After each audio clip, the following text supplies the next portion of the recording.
Excelente, excelente. Thrill me. Be afraid. Be very afraid.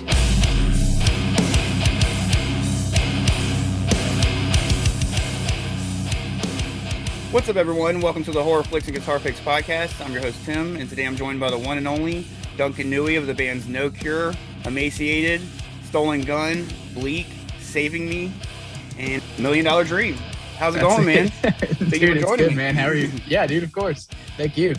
Hell yeah. I'm stoked to have you on the show.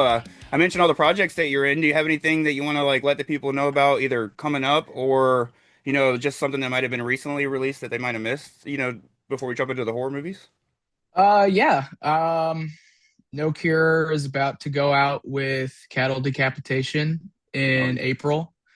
So be on the lookout for that. I know that date's already announced, so just keep an eye out for that. Other than that, I mean, every single band that I'm in is currently working on something at all times. So I put out an EP with Emaciated in January called Praise Be the Iron Apostle. Oh, yeah. Yeah, pretty stoked on how it came out. It's one of my favorite records that I've done in a minute. Other than that, that's about it at the moment. Yeah. Oh, yeah. Now, of course, share all the links that you have, for all the projects in the episode description. So for anybody listening and that stuff comes out, just make sure you go follow, each of the projects so that way you can keep up with it. And you also do design work as well. Do you want to promote that, just let people know where they can hit you up if they want some commission work or anything? Yeah. I'm trying to stay busy throughout 2026. You can find me at Spearhead Visuals on Instagram or spearheadvisuals@gmail.com. If you want a logo, anything fun like that, I'm easy to work with, and I like to stay busy. If I don't stay busy, I start freaking out. So yeah. No, hell yeah. And that's a good thing that you can work on while on the road with any of the, bands and stuff. So hell yeah. Yeah, awesome. Absolutely. But now we can dive right into the horror movies. What was your relationship with them growing up, and did it change at all as you got older and became an adult? Yeah, absolutely, man. I mean, when I was younger, we weren't really allowed to watch R-rated movies or anything like that. Coming from, we grew up Mormon as younger, but we've kind of stopped worrying about that as time's gone on. But that was like a big thing in the house at the time. It was like no R-rated movies until I stayed with a friend whose family was also Mormon, but they didn't really care about like R-rated movies or anything like that. But his dad was watching, I think it was either Hellraiser or Hellraiser 2. Oh, yeah. And it was on Sci-Fi or something, and freaked the shit out of me, man. That was a good movie. Good time. That'll scar you. That was your first time seeing it any horror movie? I mean, like I had heard like bits and pieces of like Halloween and Scream and stuff like that. One of my best friends loved Scream at the time, and we were probably like 8 or 9. So yeah, it was like my first time actually getting to sit down and watch a horror movie, and it was always at friends' houses. I never got to watch them at home until maybe like 12 or 13, and then started kind of being my own person, Yeah. Hell Yeah. yeah. No, I understand that, especially when you got to sneak watch them. You know what I mean? That's my parents weren't super strict, but my mom wouldn't let me watch rated R stuff, so I had to sneak the rated R stuff. You know what I mean? So exactly. Yeah.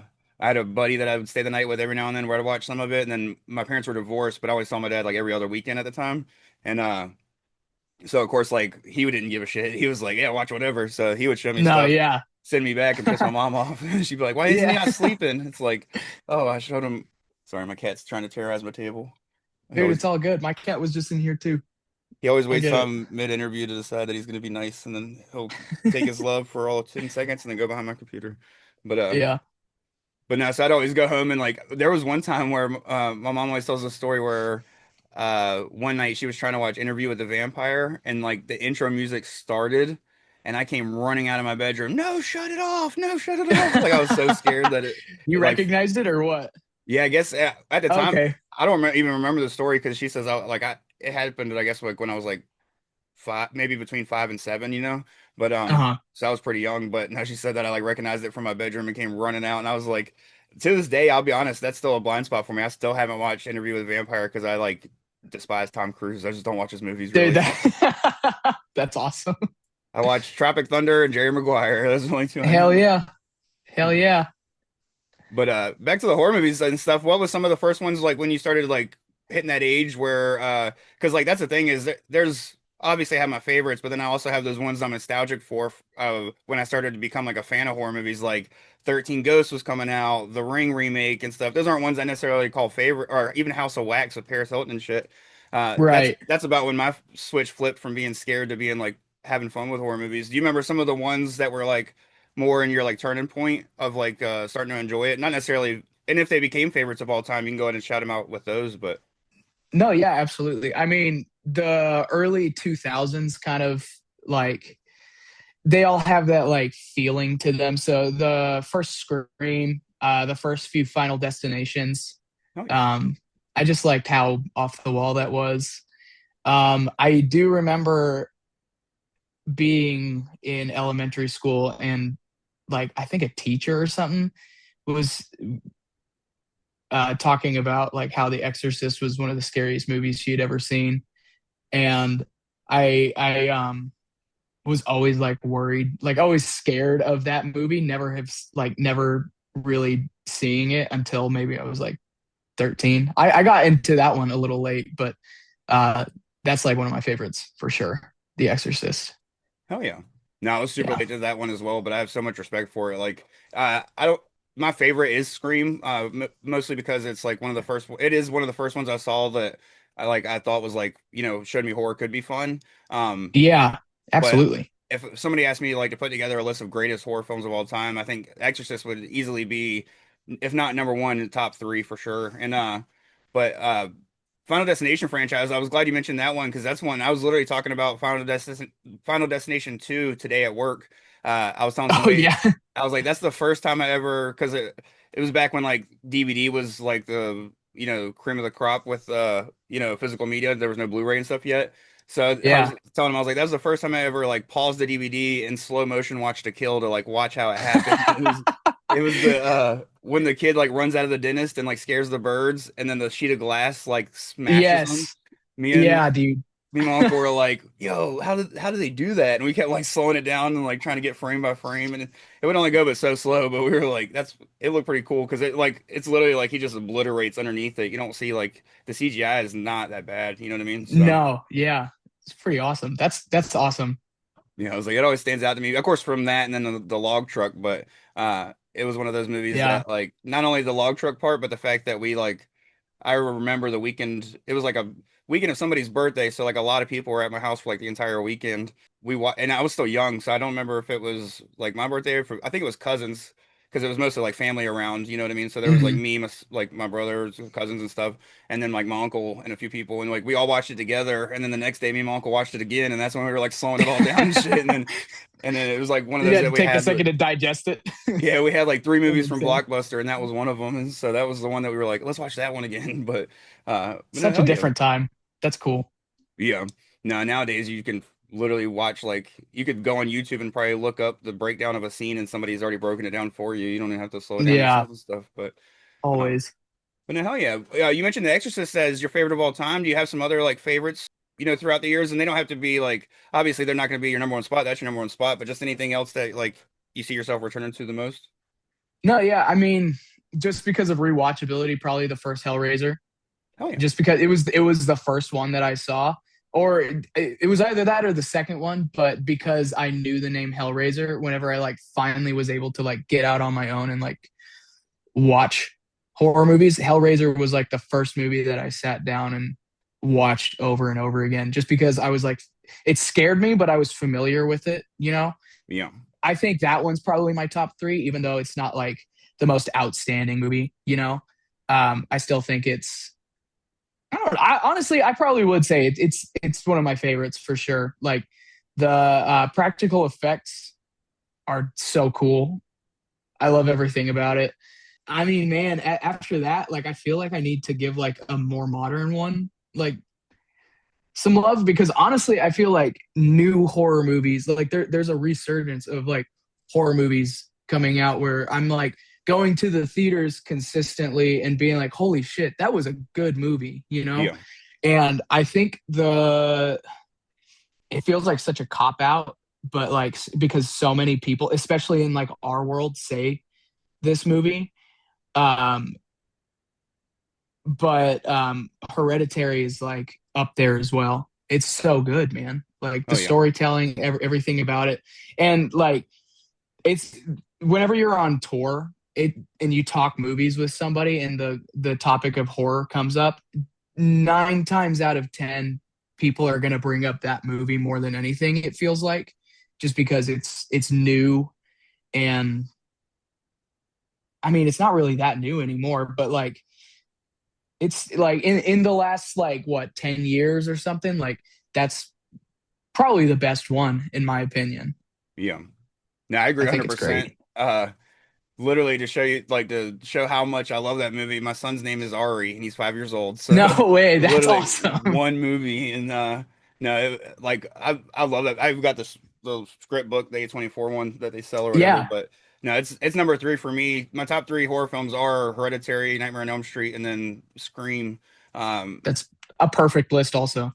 but Hereditary, and that's because Nightmare on Elm Street was my Hellraiser. It was the one that I got familiar with early, so I could watch it over and over again without being too scared. The first time I watched it, I Yeah. was fucking terrified, but then after that, I was like, "Hey, don't you guys just want to watch Nightmare on Elm Street again?" You know, like trying to be like, "Oh, I can watch horror, but I just want to watch the same horror movie." But that and I want to watch the Pumpkinhead, one that I know about. yeah. I'm prepared for it. Yeah. But Hereditary for me is that one that just like shows what horror can be, you know, with all the details, and like it's a simple story that's just the way it's shot. It's because of the filmmaking and the way that simple story is told, along with all the details laid throughout, that it's just what makes it so genius. And no, I love that film. I like all of his films as well, but yeah, I agree. There's so much there's just been a resurgence since. I think it started a little bit before that, maybe with It Follows or The Witch, but I think Hereditary was like the first like true knot in like the fact that we're in a resurgence of horror. Like that was like the first Yeah. actual one that showed people, okay, we truly are in a resurgence. So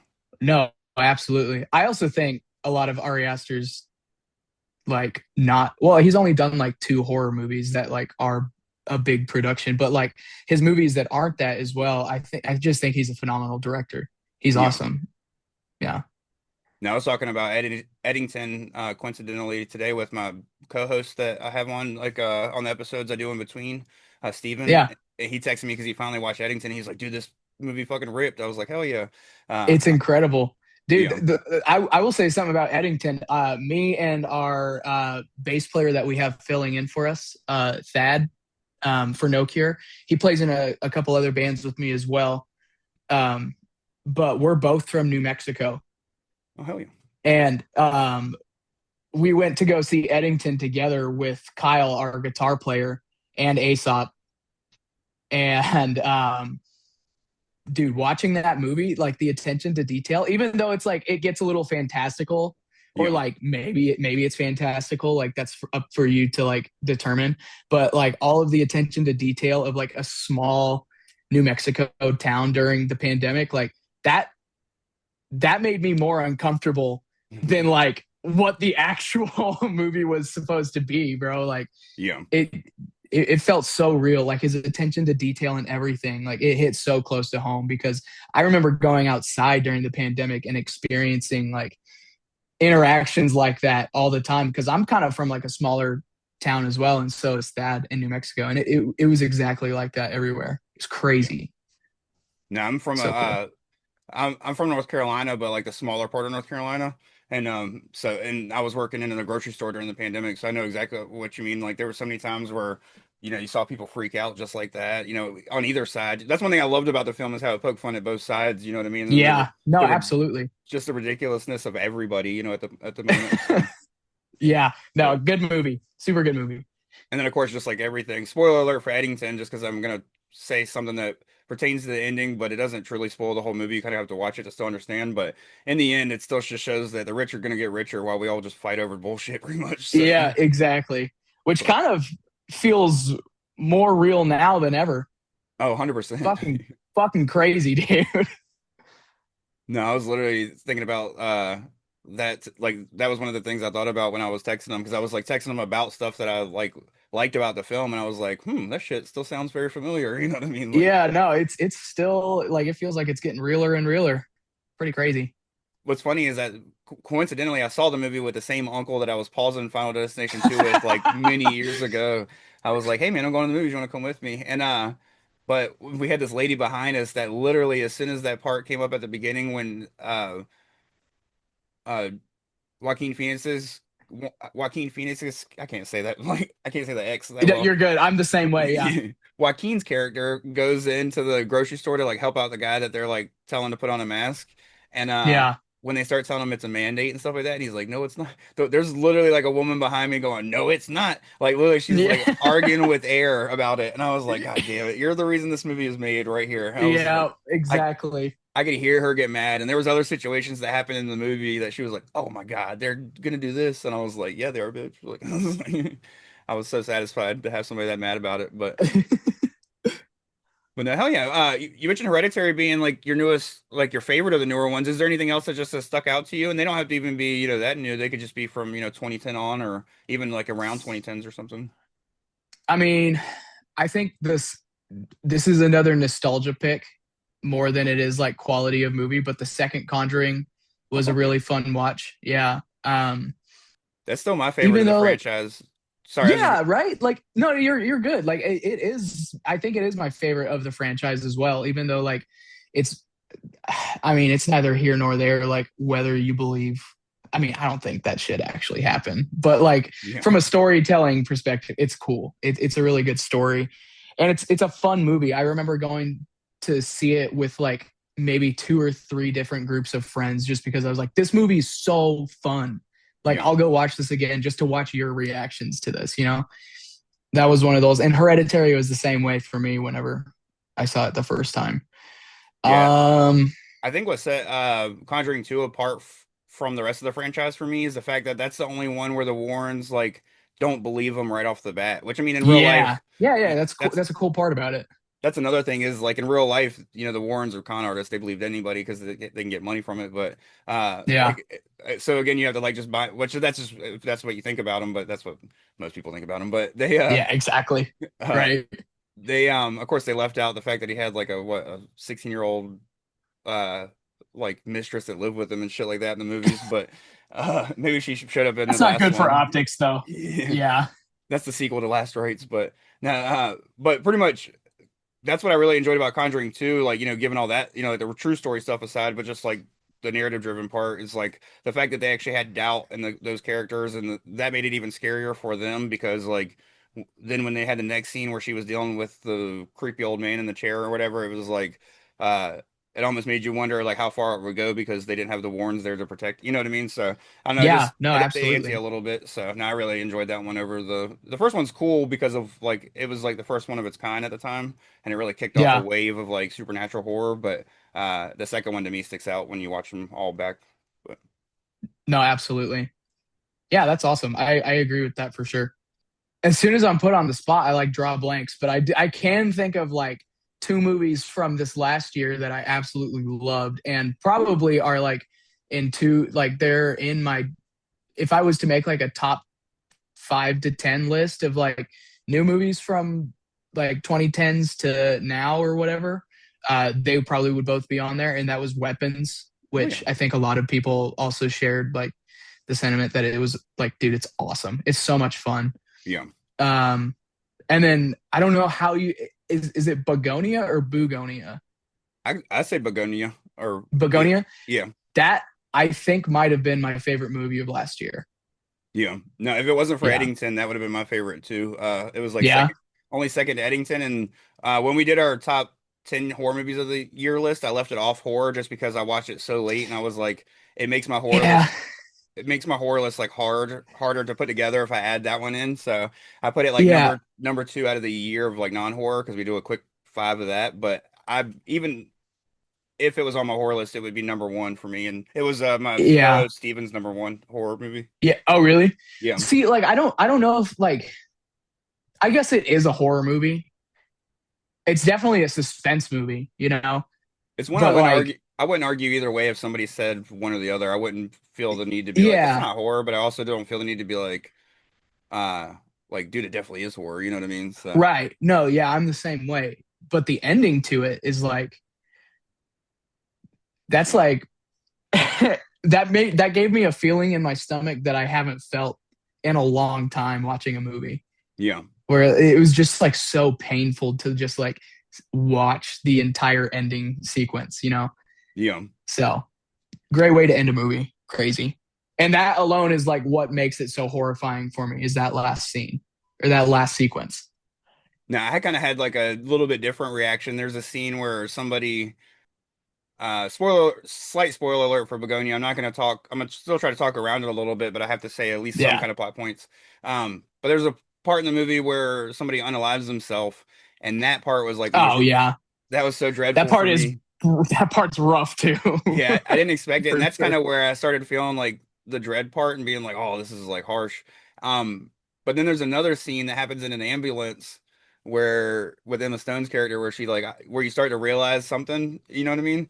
And It when that changes it. Yeah. when that happened, I was leaping up out of my seat, like watching my favorite team shoot like a buzzer beater, dude. I was like, "Let's go! It is Dude, happening!" yeah. Like, I was Yeah, so because you kind stoked. of like think the entire movie like one thing is happening. You're like, okay, this is like all too crazy. Yeah. Obviously, obviously not. And then like, oh, it's so good, so good. Yeah, I love that movie. No, what's funny is when I originally watched the movie, because I watched it in a way I probably shouldn't have online, you know what I'm saying? So, uh, Yeah, sure. it didn't originally have any subtitles on at that very last scene, but when I put subtitles on in English, there was like words for it. So I don't know Yeah, if I haven't watched it on Peacock yet to know if it's supposed to have the subtitles there at the end, but I was like, was that a choice? I just rewatched it, Oh hell yeah. and I think I think there is. That was like one of the one things I wasn't paying attention to because when I saw it in theaters, it was already there, and I kind of had an idea of like what was going on. I had it playing while I was working, so but I rewatched it recently. Yeah, No, I would so good. rewatch it myself, but my wife caught just enough of it to know she doesn't like it, so I can't pull the whole like you should watch this movie. You know what I mean? Yeah. She caught enough to be like, oh, it's kind of brutal, and I was like, and Yeah. she caught the part that I was mentioning, you know, the unalive and stuff. So, and she caught like a little bit of it beforehand to know like where it was, you know, where the story was already headed and Where's stuff. So, going? yeah. Right. And then she did see the very ending, but I don't think she paid attention to what they were actually saying and like what was actually happening with the ending of like the study. You know what I mean? How go because Yeah. I don't want to spoil it too much just in case somebody's listening and they're like trying to talk themselves into watching it because I highly recommend it. Like I said, it was my favorite film of the year. Oh, second favorite film of the year and favorite horror if you count it in the horror genre, but I just put it in the non-horror to make it easier on my horror pickings. Right. Right. Right. But now I'm with you. I love so many like new movies. It's hard for me to like it would be so hard for me to make a list of like the 21st century because there's so many movies that have come out in the last 5 years that I'm like they're so good I have to include So them. But then there's the nostalgic stuff from the 2000s, and then there's also the stuff in the middle of the 2000s, like in the aughts, like Hereditary, It Follows, The Witch, good. like all that stuff that I couldn't leave out too. So, and then there's also some like really not even just nostalgic stuff. There's just like just some quality stuff that came out in the 2000s. You know, like I'm a big fan of funny games. I really like that movie House of the Devil. Um, Big fan of the Ring remake and stuff, The Strangers, the original one. Yeah. Yeah. So, Yeah. Absolutely. but you got stuff like Valentine and fucking Laid to Rest, Hatchet. I don't know if you ever saw the Hatchet franchise. That's one of my favorites too. I haven't. I'll have to check. What is it on anything? They're probably all streaming on Tubi to be honest with you, but Okay. it's four films. It's Hatchet 1, 2, and 3, and then the fourth one is just called Victor Crowley. But Okay. it's this guy Adam Green who was a huge fan of like the Friday the 13th movies, and he wanted to like bring back something like that. So he got Kane Hodder, who played Jason in the last four movies, uh, to come and create a new character called Victor Crowley, who like lives out in a swamp, and it's like extra fucking gory. It literally has my favorite kill in any Sweet. movie. That's So awesome. I don't want to spoil the kill, but like let me know if you watch the first movie. You'll probably be able to tell the kill immediately because it's fucking that gnarly. Uh, Yeah, I'll have to go check it out. but all That'd be three sick. movies, like all four movies, are just full of crazy ass kills, and all of them are like full of like super big like horror people. The first one doesn't have so many big horror people. It stars like the guy that played damn, I can't remember his name, but the guy from Grandma's Boy that was like Anios turd nuggets. Oh, Yeah, I don't know if you ever saw awesome. Grandma's Boy, but I know exactly what you're talking about. Yeah. yeah, but it was that guy, and it's him. It's like the guy from Sister Sister. That's one of the things I know him from. But no, it's a funny fucking movie. The first one's funny and has like all the cool kills, and then the second one is literally just full of like everybody in the film is like literally like a horror icon or legend of some sort. Like usually behind the scenes people, but and then the third one, they're all fun and worth watching though, but they're all just chock full of cool kills and stuff like that. But definitely highly Sweet. recommend them. But Yeah, sweet. oh yeah. Thanks for that. I'll check it out. No, definitely. And towards the back end of the show, of course, feel free if you think of some more movies that you're like, oh shit, I want to mention this. You feel free to shout them out at any moment. But at the back end of the show, I like to ask like about two hypothetical questions that mix the music and movies, and then of course I ask all my guests if they have a horror story of their own. Before the horror story question, the hypothetical question, the first one is, would you ever want to score a horror movie? Is that something you'd be interested in? And if so, what subgenre would you like to do? Like supernatural, sci-fi horror, slasher? Yeah, yeah, no, absolutely. I kind of started getting into like scoring just stuff in my free time for fun. I don't really have a band that I've ever really done a score for, like, and like put it out, except for maybe Bleak, Yeah. because we had a lot of ambient stuff on the last record, Oh yeah. and I'm trying to continue that on the new one. But just because that's the kind of stuff that I was uh, working on for that, and I was taking influence from a lot of like sci-fi movies and stuff like that, I'd probably be down for like a sci-fi horror, like a suspense kind of thing. Like, I think I would have a lot of fun doing that. I really like Oh, yeah. um, building melodies and stuff, and building moments that you revisit Yeah. later. And so I feel like I would do pretty good in something like that. That would be fun. Oh yeah.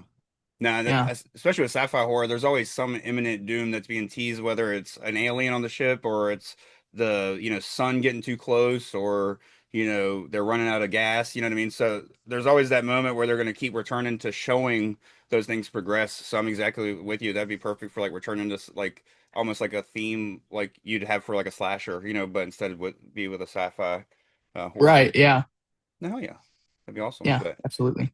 and then my second hypothetical one that mixes the two is if and it could be for any of your projects. It doesn't have to be anything too specific. It's just like a fun, hypothetical situation. But say you got to remake one of your favorite horror films into a music video for one of your bands, and pretty much, budget is not an issue. What film would you choose, and how would you remake it, into a little music video featuring you and the guys in the project? Um, man, we we on the last No Cure record, we did um a music video for the song The Basement Beneath the Fountain. And whenever we were like conceptualizing it a little bit, we didn't really go full on with it, but I've always wanted to revisit the ideas that we had from it. Like, the whole theme was like people who think kind of like the plot to Begonia, but not with aliens, more with just like there are people that are taking children from the hospitals and sacrificing them to this beast that lives underground. That was like kind of the idea that we had for that music video to start. And like that's kind of like where the ideas for the lyrics came from for that song. Oh, yeah. And so I would love to revisit that idea with another song off of the new record that we're working on. And maybe take some ideas from just any sort of like hostage horror movie, that kind of thing. I think that would be really fun. And then kind of the same as Begonia, you don't think that it's actually happening till like you see at the end, like it's actually happening, like I Yeah. think that would be really cool. But we're still working on that. We'll see if that actually comes to fruition. We've talked about that exact idea maybe once or twice on tour. I don't know if it's really been brought up while we're figuring out music videos for the new record, but Yeah. yeah, that would be fun. No, hell yeah. No, that does sound awesome. Especially if you use something like there's so many movies nowadays where like there's something beneath the house. You got Martyrs as a classic that has it, but then you also got Yeah, that's a good example. Yeah. something newer like Barbarian, with the tunnels. You could go if you wanted to go kind of dirty and less, like technology with it. So, there's so many cool Yeah. ways that you could go with like the underground tunnels of a house, you know what I mean? So, Yeah. but Yeah. And I remember on the, like, whenever they were doing the rollout for Begonia, they like I came across a fake website that they used for marketing for it, where if I don't know if you remember like scrolling through Instagram and the website with Emma Stone would like pop up, or her Yeah. character and everything, and it was like a schizophrenic like post that was like visit our website so like you can learn about the aliens and stuff like that. We tried doing that a little bit whenever we were hyping up the music video for that one. So I'd like I would go all out and do some shit like that too, like make a crazy website, just lore for people to follow. I think that kind of stuff is really fun, and Oh yeah. I like being creative in that way. So Do like a number to call where they call and like share yeah, something? yeah, yeah, Oh, yeah, fuck yeah. exactly. No, that's one thing that's been really catching like movies on fire this year is like stuff like that. Like Weapons did it. I think they had a phone number where you could call and hear about the kids, and of course No Long Legs way. did and stuff. So I had no idea about the weapons one. That's crazy. yeah, Weapons That's has a cool. website too called like Mayberry something, and it like That's sick. it slightly connects it to Barbarian. Something in there is like a thing to let you know it's like in the same Same universe as world. yeah, but That's it's pretty pretty. cool. I didn't like look through it too much because I saw it before the movie came out and I didn't want to spoil anything. So at the time Sure. I was just like, what is it? Oh, cool. Turn it off. I got to Yeah, listen to turn it. it off. Yeah. Visit it after you understand. There was another one that had something really cool that was like, oh, it was Long Legs had a website that was really cool because you could see like it had like all the murder photos and like it went through like each of the murders that happened in the movie and like had all of, like the actual stuff as if it was like, but like cop evidence, you know what I mean? Like Yeah, it wasn't just stills from the movie. They were like actual photos that you could tell somebody took on set to make it like to make this website. like to make it feel real. Yeah, That's but really cool. no, I love that stuff. So and stuff, even fun ones that do it, like Maxine a couple years ago did it. With Call for a Good Time, Maxine. So no, Yeah. but hell yeah. Of course, my final question is, do you have a horror story of your own, and it could be something that was just something that went completely sideways one day on tour, or it could be a paranormal story if you have that kind of story, or just something shitty that happened in your life. I've had guys talk about getting stabbed. People talk about people shitting on their tour bus. Yeah. Well, um, man, we don't really have like we don't get into that much excitement. I mean, a few members from No Cure at the time did get stabbed, but Oh that shit. wasn't really for me. Yeah, that was at a show, and that wasn't really a story for me to tell. Yeah. But it sucked. It sucked for sure. Um, it sucked just witnessing it. Um, Other than that, I mean, we don't. I don't think I've ever had anything crazy. I remember one time, me and somebody in No Cure, we were driving, and it was maybe like 3 in the morning. This is like so short. It's going to be like so not like crazy or anything. But we were driving down the highway at like 4 in the morning, and we saw this orange thing pop up on the side of the road, like as we were driving towards it, and we were like, "Oh shit! I guess there's like some construction or something happening up there." And as we got closer, it like looked like it was like moving towards us. And then it like grew legs, and then it like I started seeing that it was somebody walking, and it was like the scariest fucking looking guy I've ever seen in my life, in an orange jumpsuit Oh shit. running down the highway. And we were like, bro, that was crazy. And then we looked up like where the closest prison was, and it was like 2 miles from where we were driving at the Oh moment. shit. And so like that was probably the only like the craziest thing that we've ever seen on tour. We're kind of boring whenever it comes to that kind of shit. So No, I feel you. No, you're always yeah. welcome to share something from like personal life if you have one, but no, I mean, there's plenty of times where people come on the show and it's exactly the same thing. It's like, but it's I look at it as a blessing that you don't have a horror story. You know what I mean? It's like Yeah, no, absolutely. yeah. So you could, I mean, like you said, watching somebody get stabbed is bad enough. You know what I mean? Especially when they're friends. So no, I can 100% feel Yeah. that. And I didn't mean to mention that. Like I didn't know that they got No, no, stabbed. not at So all. I don't I yeah, don't think that you probably would have known. It's okay. But it's funny that you said that. I'm like, well, actually, yes, that did happen. But yeah, that one's kind of something that I was just there to witness, and yeah, not for me to tell. yeah. It's a touchy one for sure. I think it was Paul from Cannibal Corpse I had on the show that talked about getting stabbed, if I'm not mistaken, while they were in Europe one That's time. yeah. And he wasn't even I in the can't fight, imagine it's apparently. fun. Yeah, I think it was one of those Yeah, things where he wasn't even really in the fight. It was like everybody started brawling and he was with guys, so he would kind of get into it and pull people apart and ended up getting stabbed. And it was, yeah. but That tends to be how it always happens. yeah, no, but hell yeah, man, I appreciate you for coming on the show. It was a blast chatting with you. You're definitely welcome back. Anytime we could pick a topic or just dive like into a horror movie, like specifically. You know what I mean? Do a top five, Let's anything. go. So.